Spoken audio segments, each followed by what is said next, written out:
I hope everybody's got their popcorn ready. We are talking movies today. We've got Rob Rector, Rob Waters, both in with us. And Rob's 1 and 2. I want to know what you guys want to talk about film festival-wise, because that's what's coming our way. That is what's coming our way. Well, we're here to talk about the Slower Lower Film Festival. This is something we've been doing, what is this, going to be our 8th year? 8 years. 8 years, yes. Folks. So, being a local filmmaker myself, I think it's really important to be able to go show your work to your peers on a big screen, relatively big screen in Milton, not huge, but big enough screen, exactly. With an actual, audience and all that, rather than just showing everything on YouTube where it's just this insulated bubble. You know, it's good to get out there. It doesn't quite capture the same vibe on the little screen or even on your TV screen as that big screen does. It makes a huge difference. Yeah. Plus, a lot of the competitors are sometimes first-time filmmakers. It's the first time they're just venturing out here, and it's really cool to see them kind of show off their talent and skills in front of a large audience, family and friends. And then at the end of the festival, at the end of the screening, we ask all the filmmakers to come up on stage and we have a Q&A with them so they get a chance to talk about the filmmaking process for them and connect with one another. And that's what's really important. Yeah, it's so important that way. Yeah. So what are we expecting this year? How many films are you guys going to have? If somebody wants to go, what do they need to know? Those are the things that we got to get through here. The number's fluctuating. We're working on that. We have a decent amount. We got plenty. Yep. It's a matter of whittling down to a point where it's not going to be like 5 Lord of the hours. Rings. Yeah, we don't want this to be a Lord of the Rings. So how many do you think we got right now at this point? So we have somewhere between 13 and 15 films, and they are short films. So we ask for the maximum length to be about 30 minutes. So then we'll compile all those, put those together, maybe have a little intermission there to give everyone a breather. But we also will have a voting competition for an audience award. We do a general audience award where you do live voting, we'll tabulate it, and then give them the honors at the end. And not to scare your audience, they're all not 30 minutes. They're all usually 5. That's kind of the average. That's the average. Yeah. So those short films, it's a chance for somebody that wants to be a filmmaker to get kind of a proof of concept out there in some ways. Yeah. I work at the local college here, and I know we have a lot of students at the college who are kind of a little bit nervous about having it seen in front of a large audience, but this is a great opportunity for them because it's a smaller venue, but it's also the opportunity to feel like you are the next Spielberg. Yeah, there's nothing like it. I remember the first time that I got to show my film in front of an audience, and this is back in the day at the Rehoboth Film Festival. Yep. And it was it was horrifying in a part of way because the film was not very good. Yeah, it was. I saw it. It was not very good. But it still was one of the things that kind of pushed me to keep going, seeing that audience reaction and, just understanding how important it is. Well, and the only way to get better at anything is to do it. Yes. So this is an opportunity to, again, as you guys pointed out, have that movie on screen, have people see it, hear the way the crowd kind of reacts or doesn't react to things, and then also to see, going back to the big screen, little screen, how shots look compared on that big screen to the monitor you might have at home or whatever it is. There's a lot that you see when you're on a zoom wide camera where it's like everything looks fine, and then you blow it up on a 20-foot screen and you're like, ooh, I really should have edited that out, or I shouldn't have had that in the background. So yeah, it's a good opportunity to kind of, tweak it a little bit. So then the next competition, that was the other thing we should also mention, is that it's free to enter a film here. So all the filmmakers don't have to pay. They pay for admission. Usually you have to. For a film festival, you usually have to pay a lot of money to get into something. Yeah. And you won't be, there's a huge chance you wouldn't get accepted. Yeah.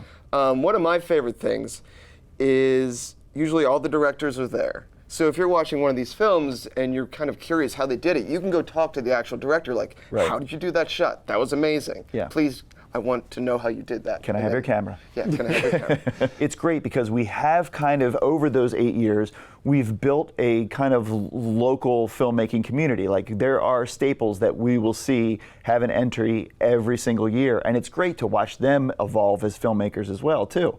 So, I think that has kind of helped us because they know how we operate now and we know how they operate. So there's a little bit more of a fluidity with the evening than in those first few years. And we have to give last thing on this. We have to give a big thank you to the Milton Theater. Absolutely. Because they have supported us from the very beginning. Because there are times not many people showed up. But now we've gotten a good, an audience. Yeah, audience for us. Well, since we're talking about the audience and showing up, when is this?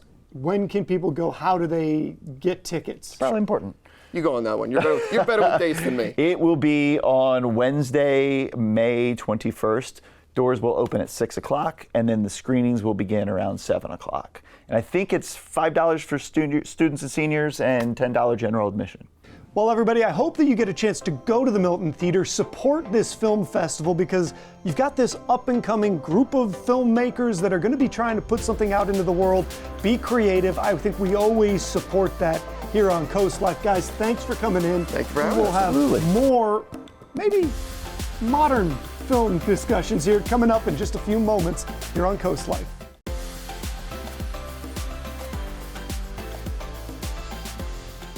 If you've been paying attention to the box office numbers, movies are back, and we are heading into what seems to be a blockbuster summer. To talk about it, we've got Rob Rector, we've got Rob Waters, both from Del Tech. You know, you guys do stuff with local films here. You've got your film festival.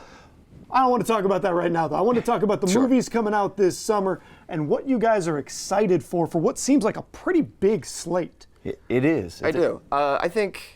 Well, it's going to be a summer of just sequels and all that. The thing that's weird is that this summer started out big with Sinners, which is an original film. We're not going to see another one like that all summer. We started out with this completely original concept and Minecraft wonderful movie too. film. Minecraft movie was exceeding expectations as well too. By a lot. Big numbers. But going back to Sinners real quick, what I thought was interesting about that movie from a box office standpoint was that it had a good opening weekend, but it kept audience for weeks. It's one of those movies that really makes the argument that they should have a longer theatrical release. It's true. Shortest drop off from first to second week ever. I think it was 6%. Most films, they drop off usually over about 30 to 50%. And if it gets beyond that, then you're in trouble. But this one had a 6% decrease, which is just unheard of, especially for a film that is 2.5 hours long. Yeah, and the word of mouth is just so good. Yeah, it really is. And you can see that when you've got it, you know, even though it was an original script and those are hard to get those numbers with, it did have the advantages of, you know, Ryan Coogler as a director has some cachet, obviously, Michael B. Jordan, Haley Steinfeld. So they had some reasons for people to go, and it's a genre film, which usually does okay.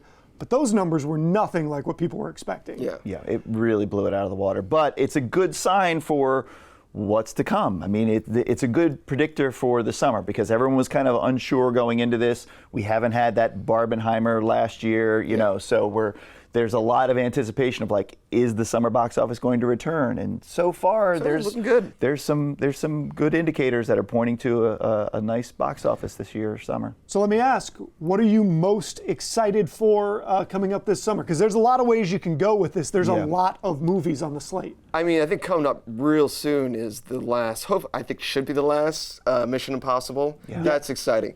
Yeah. Whether you understand the plot or not, really, it's at this point, it's don't go whatever. Do you need That's not why you're going. Tom Cruise is what's he going to hang off of? Exactly. Oh, it's an airplane this time. Perfect. Let's go with that. All right, we'll do that. Yeah, it's, you know, this year is, well, I would say I would like to between the three of us, perhaps maybe a little friendly wager as to what we think is going to be number one this year. Gentleman's wager. I know where I'm going, so I'll let you guys. I'm most excited for 28 Years Later. I am a huge fan of the director, Danny Boyle. It is written by Alex Garland, who directed one of, maybe even two of my favorite science fiction films of the past few decades, Annihilation. And Ex Machina.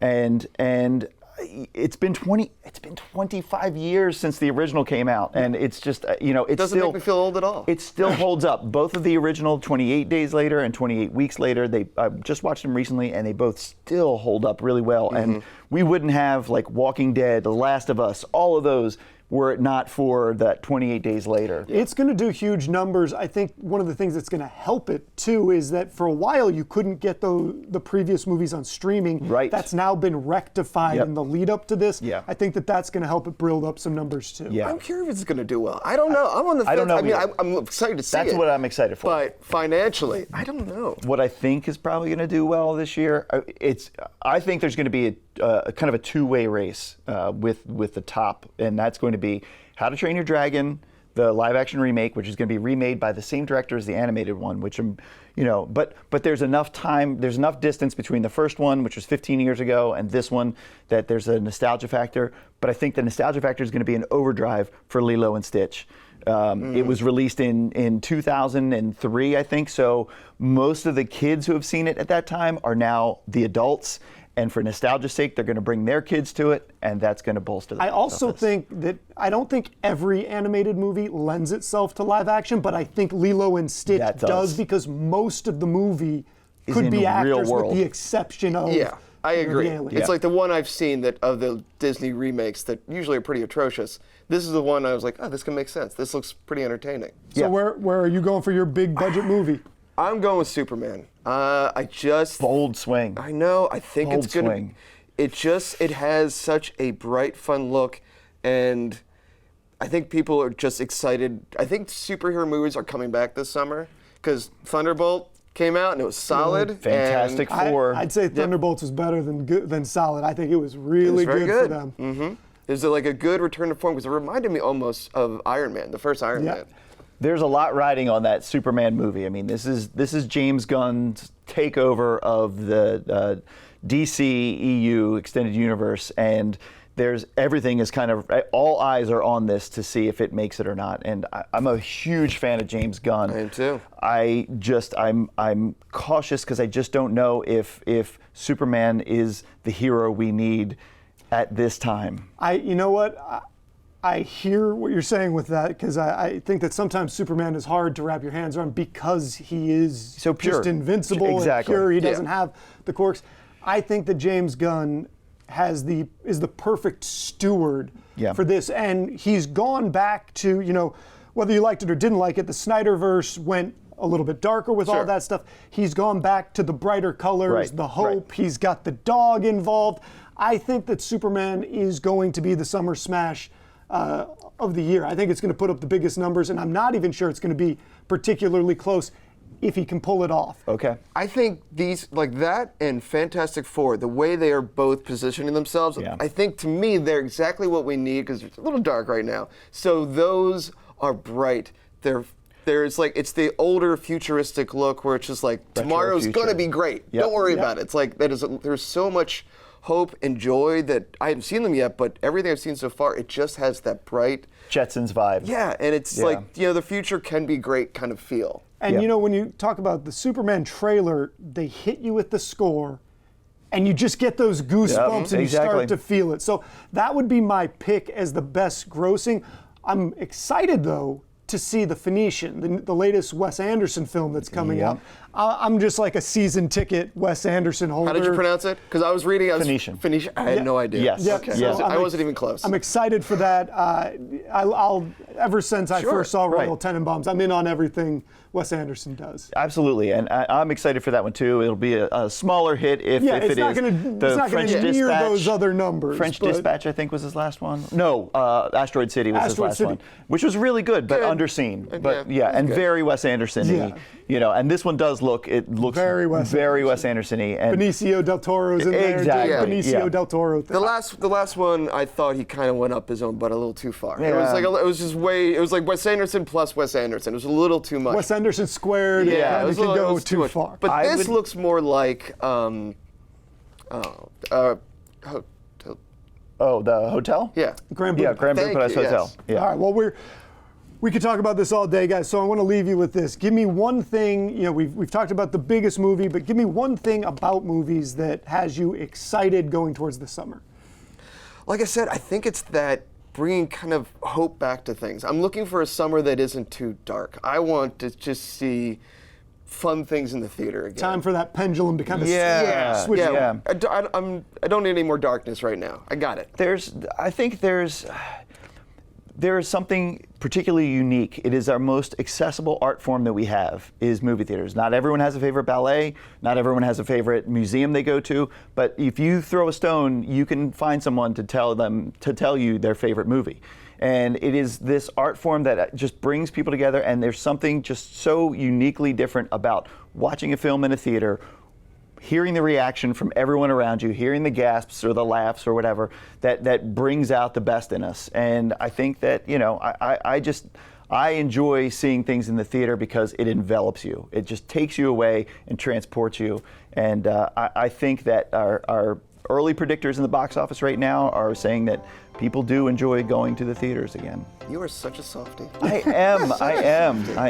Well, guys, thank you so much for having this conversation. We always love talking about movies. We love talking about what has become culture in America. So go and see a movie, get some popcorn, bring your friends, bring the family, have a great time, and see something on that big screen. We're going to get out of here, but there's more Coast Life coming up right after the break.